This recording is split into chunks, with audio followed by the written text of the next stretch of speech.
Kwa majina naitwa Neli Maxwell Sekeani, ni mfanyakazi wa hospitali ya Kanda Mbeya kwenye idara ya ushonaji. Na kila sababu ya kumshukuru Mungu kwa neema na kibali hiki alichonipa. Na pia nashukuru uongozi wa hospitali ya Kanda ya Mbeya kwa kutambua mchango wangu kwamba naweza kufanya kazi, kwa kunichagua kuwa mfanyakazi bora. Na kila sababu pia kuwashukuru wafanyakazi wenzangu kwa kutambua pia mchango wangu. Pili, ningependa kushukuru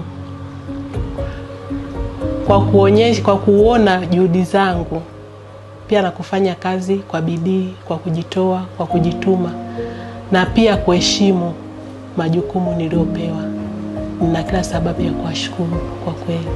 Wamenipa heshima kubwa sana ambayo sikuwaza wala hata sikuitarajia kwa kweli. Nashukuru sana hospitali ya Kanda Mbeya. Ningependa kuwashauri wafanyakazi wenzangu. Kwanza, kazi inahitaji moyo na pia inahitaji heshima. Ukiwa na heshima na ukaiheshimu kazi yako, unaweza ukaifanya kwa ufanisi sana. Pia unaweza ukajitoa kwa moyo. Pia ningependa kuwashauri kwamba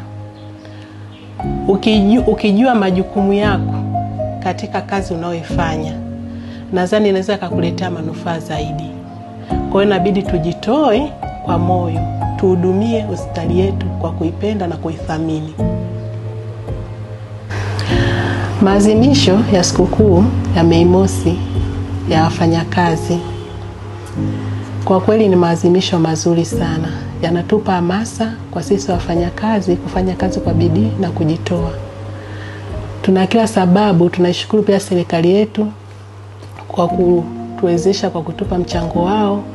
Tumeweza kusimama imara tukiwa kama wafanyakazi wa Kanda ya Mbeya.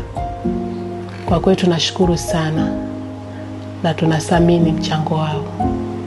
Napenda kuwatakia wafanyakazi wote sikukuu ya Mei Mosi njema.